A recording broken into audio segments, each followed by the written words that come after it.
नमस्कार, आप देख रहे हैं जोहार झारखंड। आपके साथ मैं हूं शिप्रा झा और बुलेटिन में सबसे पहले बात करेंगे इंपॉर्टेंट खबर की। गुइलन-बैरे सिंड्रोम यानी जीबीएस को 2 दिन में 2 संदिग्ध मरीज मिलने से हड़कंप है। रिम्स में दोनों का इलाज चल रहा है और इसी बीच रिम्स निदेशक का एक बड़ा बयान आया है जिससे लोगों को राहत मिल सकती है। जीबीएस पर क्या कहा है रिम्स निदेशक ने और जीबीएस के मरीज मिलने से हमें घबराने की जरूरत क्यों नहीं है, जानिए हमारी इस खास रिपोर्ट में। जानलेवा नहीं है जीबीएस, रिम्स निदेशक का बड़ा बयान। कोविड जैसी नहीं है बीमारी, जीबीएस से घबराएं नहीं।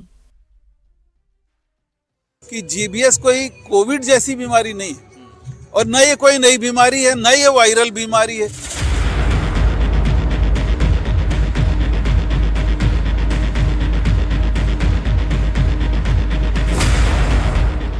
ये वो बयान है जिसने झारखंड के लोगों को निराशा से उबारने की कोशिश की है। रेयर नर्व्स डिजीज गुइलन-बैरे सिंड्रोम यानी जीबीएस के 2 दिन में 2 संदिग्ध मरीज मिलने से हड़कंप है। एक मरीज रांची की है तो दूसरी कोडरमा की। दोनों में एक बात कॉमन है कि दोनों की ट्रैवल हिस्ट्री महाराष्ट्र से जुड़ी है। रिम्स निदेशक ने कहा कि अभी दोनों मरीज जीबीएस से ग्रसित हैं या नहीं, इसकी पुष्टि होना बाकी है। जीबीएस ये है प्योर कि नहीं, इसको मैं कुछ दिन बाद ही आपको कंफर्म करूंगा, क्योंकि जीबीएस में पेरिफेरल इन्वॉल्वमेंट होता है, जैसे पैर कमजोर होना, हाथ कमजोर होना, उनमें दर्द होना, उनमें सेंसेशन कम होना। जीबीएस में बेहोशी नहीं होती। अगर बेहोशी होती तो हम उसको दूसरी बीमारी के नाम से जानते हैं। जीबीएस बीमारी से घबराने की जरूरत नहीं है, क्योंकि इससे 80% मरीज रिकवर कर जाते हैं और केवल 5% में ही मौत की आशंका होती है। पर 80% ऑफ देम रिकवर। 15% में ये होता है कि डेफिसिट बनी रहती, रिकवरी पूरी नहीं होती, और 5% लोग ही एक्सपायर करते हैं इनफैक्ट। और वो जो पेशेंट मरते हैं उनमें रेस्पिरेटरी फेल्योर हो जाता है, डायफ्राम पैरालाइज हो जाता है और लंग में इन्फेक्शन हो जाता है, इस वजह से मरते हैं।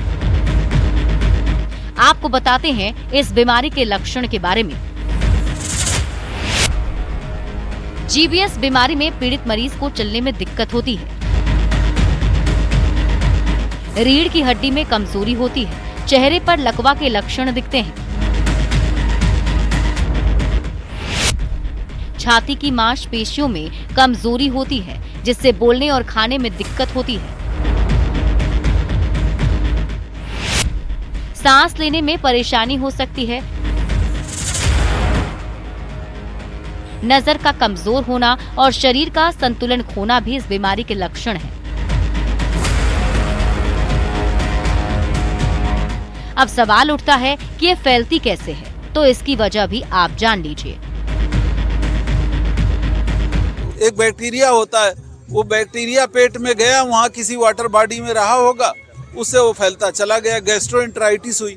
ऐसे ही लंग के इन्फेक्शन हो जाए, वायरल कोई भी इन्फेक्शन जो इम्यूनिटी को चैलेंज करता है, क्योंकि ये ऑटो इम्यून डिजीज है।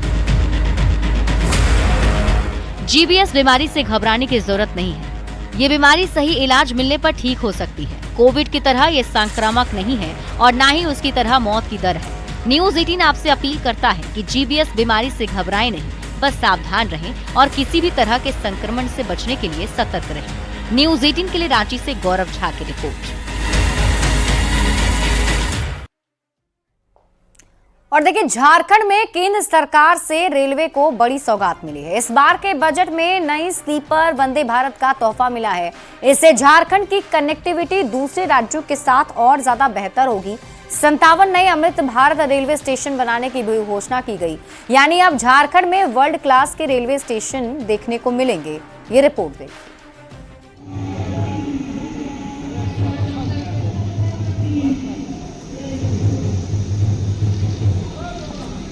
ये है तेज रफ्तार वाली वंदे भारत ट्रेन। ये रांची से पटना, टाटानगर से पटना और देवघर से बनारस रोज जाती है। तेज गति वाली ये ट्रेन झारखंड से बिहार और उत्तर प्रदेश की दूरी घंटों में तय कर लेती है। केंद्रीय रेल मंत्री और IT मिनिस्टर अश्विनी वैष्णव ने दिल्ली में प्रेस कॉन्फ्रेंस कर बताया कि ऐसी और कई ट्रेनें मोदी सरकार झारखंड के लोगों को तोहफे के रूप में देने जा रही है। इस बार के बजट में केंद्र ने झारखंड में रेलवे के लिए 7,306 करोड़ रुपए आवंटित किए हैं। ये रकम कांग्रेस वाली यूपीए सरकार से 16 गुना ज्यादा है। 7,306 करोड़ रुपीस का एलोकेशन किया गया है, जो अगर आप यूपीए समय के एलोकेशन से कंपेयर करें तो 16 गुना ज्यादा है। ट्रेनों के साथ साथ झारखंड के स्टेशन भी चमकने वाले हैं। झारखंड में 57 नए अमृत भारत रेलवे स्टेशन बनाने का ऐलान किया गया है। रांची, हटिया और टाटानगर वर्ल्ड क्लास के रेलवे स्टेशन बनेंगे। अमृत भारत रेलवे स्टेशन के लिए 1,147 करोड़ रुपए मिले हैं। झारखंड में पहले से चल रही 12 वंदे भारत ट्रेनों का भी विस्तार होगा। नई स्लीपर वंदे भारत ट्रेनों की सौगात झारखंड को मिलने जा रही है।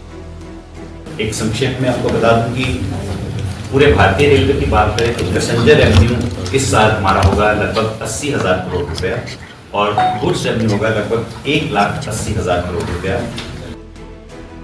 रेलवे की रफ्तार से झारखंड के विकास को भी गति मिलेगी। साल 2014 से अब तक 1,311 किलोमीटर तक नया ट्रैक बनाया गया है। ये दुबई और संयुक्त अरब अमीरात यानी UAE से भी ज्यादा है। यहाँ तक कि झारखंड में रेलवे का 100% इलेक्ट्रिफिकेशन हो चुका है। रेल मंत्री का दावा है कि कांग्रेस की यूपीए सरकार में कभी नहीं हुआ, जो नरेंद्र मोदी ने प्रधानमंत्री बनने के बाद कर दिखाया। 2009 से 2014 वाले पीरियड में झारखंड में इलेक्ट्रिफिकेशन प्रैक्टिकली कुछ भी नहीं था। आज 100% इलेक्ट्रिफिकेशन हो गया। झारखंड में 60,000 करोड़ रुपए का इन्वेस्टमेंट मोदी सरकार ने किया है। ये आंकड़ा झारखंड के रेलवे में सबसे बड़ा रिकॉर्ड है। केंद्र का दावा है कि रेलवे की रफ्तार से पूरे झारखंड का विकास होगा। दिल्ली संवाददाता अमितेश सिंह और रांची संवाददाता संजय सिन्हा के साथ ब्यूरो रिपोर्ट न्यूज 18। तो केंद्र सरकार के आम बजट में झारखंड रेलवे को 7,306 करोड़ रुपए की राशि दी गई। रेल मंत्री अश्विनी वैष्णव ने वीडियो कॉन्फ्रेंसिंग के जरिए चक्रधरपुर रेल मंडल और अन्य मंडलों के DRM को इसकी जानकारी दी। इस बजट से झारखंड राज्य को रेलवे परियोजनाओं के लिए ये राशि स्वीकृत हुई है। चक्रधरपुर रेल मंडल में भी इससे कई महत्वपूर्ण परियोजनाओं पर काम होगा। DRM तरुण हुरिया और अन्य अधिकारी वीडियो कॉन्फ्रेंस में शामिल हुए।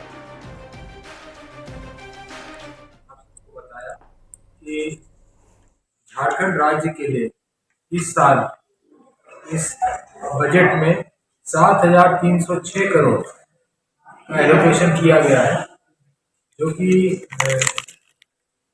यूपीए के समय से 16 गुना ज़्यादा है।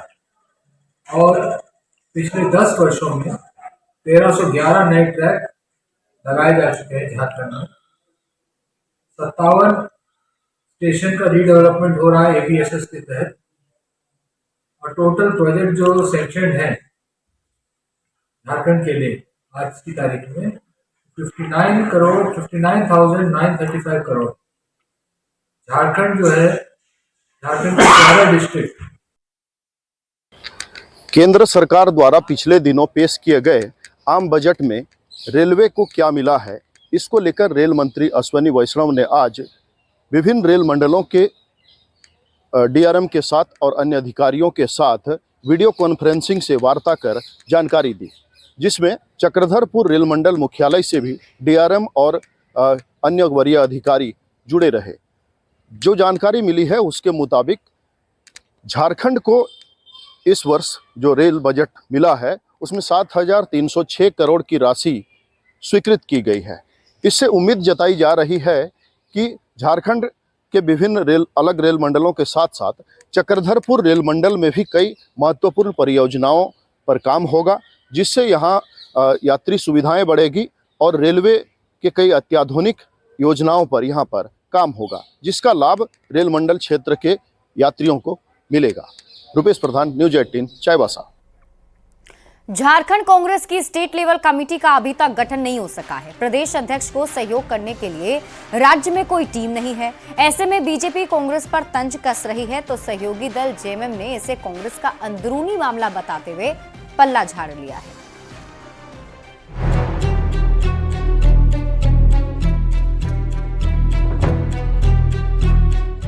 झारखंड प्रदेश कांग्रेस में अभी तक प्रदेश कमेटी का गठन नहीं हो सका है।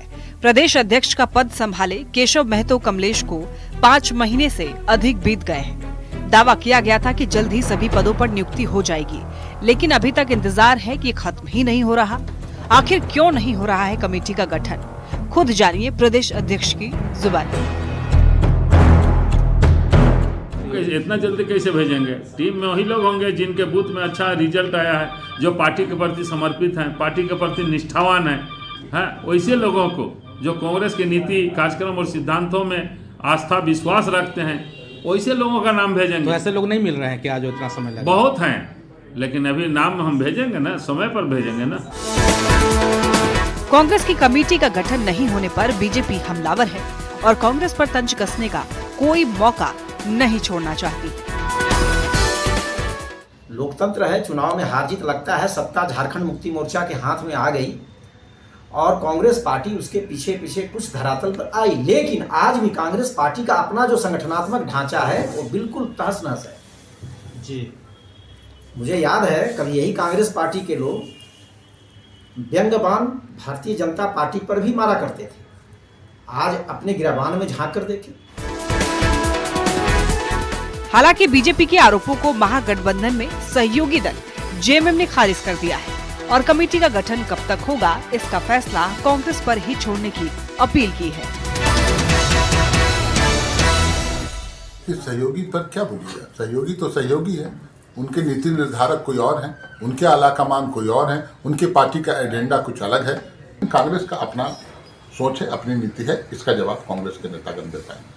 अब देखना यह है कि जिस तरह से आयोग और बोर्ड कई खाली हैं, क्या प्रदेश कांग्रेस कमेटी का गठन इसी माह हो जाएगा, चूँकि विधानसभा का सत्र भी होने वाला है। कैमरामैन प्रभाकर के साथ निरंजन सिंह, न्यूज़ 18 रांची। लातेहार पुलिस को नक्सली संगठन एसजेएमएम के खिलाफ बड़ी कामयाबी मिली है। नक्सली संगठन एसजेएमएम के सुप्रीमो राजेश सिंह खेरवार उर्फ राजेश को गिरफ्तार किया गया। पुलिस ने गिरफ्तार नक्सली के पास से 9 mm के देसी रिवॉल्वर, 2 जिंदा कारतूस, 1 मोबाइल बरामद किया है। नक्सली राजेश की गिरफ्तारी से इस क्षेत्र में राहत मिली है। गिरफ्तार नक्सली 3rd रेल लाइन निर्माण कंपनी के संवेदक से रंगदारी मांगा करता था।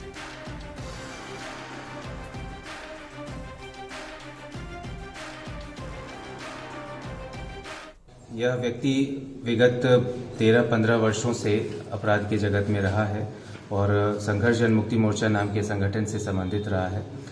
पूर्व में यह सब जोनल कमांडर के रैंक पर था।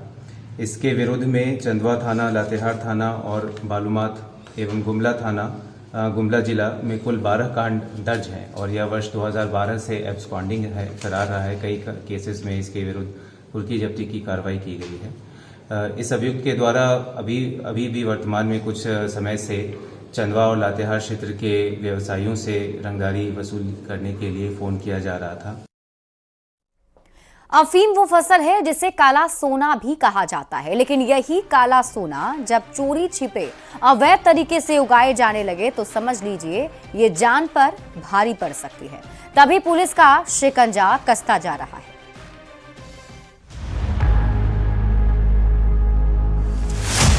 झारखंड पुलिस ने अफीम की खेती को रोकने, इसे नष्ट करने और इसके दुष्प्रभाव के प्रति लोगों को जागरूक करने के लिए ऑपरेशन चॉकलेट शुरू किया।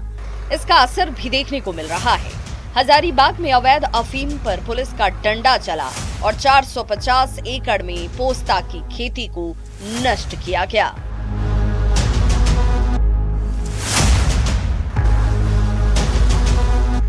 वहीं चाईबासा में भी अवैध अफीम की खेती के खिलाफ पुलिस का एक्शन जारी है। पुलिस ने अभियान चलाकर बदगांव, टेबो, कराईकेला और टोकलो थाना क्षेत्र में 26 एकड़ में लगी अवैध अफीम की खेती को नष्ट कर दिया। साथ ही छात्राओं को अवैध अफीम की खेती करने से होने वाले दुष्प्रभाव के बारे में हिंदी और मुंडारी भाषा में कानूनी प्रावधान की जानकारी भी दी गई। आप लोगों से मेरे तरफ से यही रिक्वेस्ट है कि अपने अपने घरों में अगर आप लोग जाइएगा तो अपने अपने घरों में समझाना है। लेकिन रांची में अफीम का साम्राज्य बड़ा है। पुलिस के लगातार अभियान के बावजूद कई ऐसे इलाके हैं जहां पुलिस पहुंच नहीं पाती और अफीम के सौदागरों के इसी सच को जानने के लिए तमाम चुनौतियों के बावजूद न्यूज 18 की टीम उन इलाकों तक पहुंची जहां अफीम की खेती बड़े पैमाने पर की जा रही थी। अफीम के खेतों को कितने दुर्गम स्थानों पर लगाया हुआ है, आप इन तस्वीरों को देखकर आसानी से समझ सकते हैं। खासतौर से इन रास्तों को बैरिकेड किया गया है। देख सकते हैं जो नशे के सौदागर हैं उनके द्वारा ये बैरिकेडिंग की गई है। रास्तों को पूरी तरह से बंद किया गया है और इन दुर्गम रास्तों से होते हुए हम आपको जो हकीकत की तस्वीरें हैं वो दिखाने की कोशिश कर रहे हैं। तो समझा जा सकता है कि अफीम अपने आप में कि खासतौर से जो नशे के सौदागर हैं वो इसे बचाने के लिए किस हद तक जा रहे हैं। ये खेती जानलेवा है, ये खेती जहरीला है, ये खेती कानूनन अपराध है। इसीलिए इसे खत्म करने के लिए सामाजिक जागरूकता की जरूरत है ताकि झारखंड का भविष्य सुरक्षित रह सके। न्यूज 18 के लिए हजारीबाग से सुशांत सोनी, चाईबासा से रूपेश प्रधान और रांची से ओम प्रकाश की रिपोर्ट। गढ़वा में 29 जनवरी को गहना कारोबारी से 15 लाख के गहने लूट मामले में पुलिस को बड़ी कामयाबी मिली है। पुलिस ने लूटकांड का खुलासा करते हुए 4 अपराधियों को गिरफ्तार किया है। अपराधियों की गिरफ्तारी गढ़वा, पलामू और रांची से हुई है। पुलिस ने लूट के सोने, चांदी और दूसरे सामान भी बरामद किए हैं। एसपी ने बताया कि लुटेरा अभिषेक चौधरी और कारोबारी के बेटे दोस्त हैं और घर में रुककर अभिषेक ने रेकी की थी। लूट की घटना को अंजाम दिया। पुलिस ने अपराधियों के पास से देसी कट्टा, कारतूस और बाइक के साथ ही मोबाइल फोन बरामद किया है।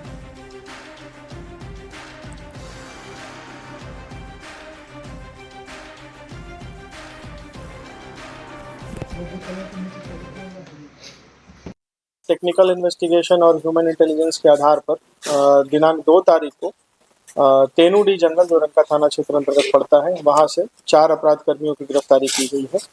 और ये तेनुडी जंगल में इकट्ठा हुए थे फिर से किसी आपराधिक घटना को अंजाम देने के लिए, और जो पूर्व में जो लूटा गया सोना चांदी का सामान था उसका बंटवारा करें। इसमें एक अभिषेक चौधरी करके लड़का है जो रंका का ही रहने वाला है, और जो कंप्लेनेंट है इस केस में कंप्लेनेंट के बेटा का दोस्त है। तो अभिषेक चौधरी द्वारा ये पूरी घटना को प्लान किया गया कि कैसे कैसे हम इनसे व्यवसायी से सोना लूट सकते हैं। जमशेदपुर के पटमदा इलाके के 2 युवा किसानों ने मिसाल कायम किया है। 4 एकड़ रेती भूमि पर खुद की मेहनत और उद्यान विकास विभाग के सहयोग से इन दोनों ने बागवानी की दिशा में पहचान बना ली है। उनकी मेहनत और फसलों की गुणवत्ता ने अच्छे परिणाम दिए। कैसे आज वे लखपति किसान बन चुके हैं, ये जानने के लिए इस रिपोर्ट को देखिए।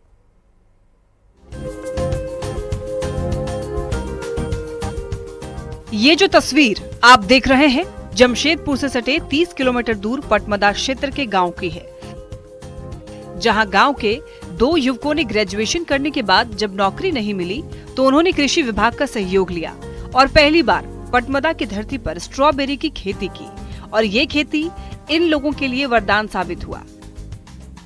आज दोनों युवकों ने क्षेत्र में किसानों के लिए प्रेरणा स्रोत बन गए हैं। अब तक पटमदा की धरती हरी सब्जियों की खेती से जानी जाती थी, पर पटमदा की धरती अब स्ट्रॉबेरी की खेती से जानी जाएगी।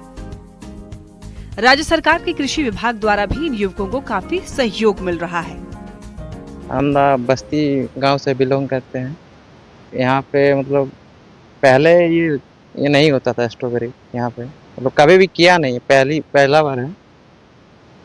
और मतलब इसको जिस टाइप का ये है मतलब बिजनेस मॉडल है आपका, ये पहले हम लोग सोचे थे कि पहले भारी मात्रा में करेंगे, लेकिन हम लोग टेस्टिंग के लिए मतलब पहली बार किए। पहले तो धान और सब्जी का खेती करते थे, लेकिन अभी स्ट्रॉबेरी में आ रहे हैं, धीरे धीरे कुछ नया करने की कोशिश कर रहे हैं। इन युवाओं की खेती में मेहनत और लगन का परिणाम वर्ष 2024-25 में देखने को मिला, जब उन्हें कृषि पशुपालन एवं सहकारिता विभाग की ओर से कृषि विज्ञान केंद्र दरिसाई किसान मेले में अपनी खेती में उगी स्ट्रॉबेरी के उत्कृष्ट प्रदर्शन के लिए प्रथम पुरस्कार प्राप्त किया। स्ट्रॉबेरी की खेती और अन्य बागवानी फसलों से ये लोग 2 से 3 लाख रुपए का शुद्ध मुनाफा कमा रहे हैं। उन्होंने इस आय का उपयोग अपने बच्चों की शिक्षा और परिवार की जीवन शैली को बेहतर बनाने में किया। सही से अगर हम लोग करेंगे तो जैसे आधा एकड़ में हम लोग अगर पर डे 10 किलो से लेके चलते हैं। तो अगर हम लोग पर डे लेते हैं तो आधा एकड़ में तो 20 किलो पर डे हो जाएगा आपका 1 एकड़ में। तो 1 एकड़ में हम लोग पर डे 20 से 30 किलो तक आराम से ले सकते हैं, अगर सही से तंदुरुस्त पौधा बना सकें। आप 1 एकड़ में 4 से 5 लाख आराम से कर सकते हैं। ये हम लोग अभी अपना नियर वेस्ट साक्षी मंडी जो है मार्केट में दे रहे हैं, होलसेल में 400 रुपये जा रहा है। बाहर भी भेज सकते हैं, जिसके लिए हम लोग अगर मान लीजिए फ्लैक्चुएट होते रहें रेट या ड्रॉप होते रहें तो हम लोग के पास कोल्ड रूम नहीं है, उसको स्टोर भी कर सकते हैं। दूसरे किसान उससे इंस्पायर होकर इस साल वो लोग स्ट्रॉबेरी लगाए हैं और लास्ट ईयर भी जो लोग किए हैं वो लोग भी इस साल किए हैं और अच्छा उनका इनकम हो रहा है। जो अभी जो मैं देख रही हूँ वो लोग जो 250 ग्राम का जो पैकेट बनाते हैं वो इसे ये लोग 100 रुपीज़ या 80 रुपीज़ में बेच रहे हैं। अभी जैसे किसान मेला हुआ था आपका दारी सही में, वहाँ 100 रुपीज़ में 250 ग्राम में वो लोग बेच रहे थे। युवाओं द्वारा गांव के लोगों से भी अपील की जा रही है और युवाओं से भी अपील की जा रही है कि खेती छोड़कर बाहर कमाने ना जाकर वो गांव में रहकर भी अच्छी खासी खेती कर लाखों रुपए कमा सकते हैं। न्यूज़ 18 के लिए जमशेदपुर से आशीष कुमार तिवारी। और फिलहाल इस बुलेटिन में अभी के लिए बस इतना ही। आप देखते रहिए न्यूज़ 18 बिहार झारखंड।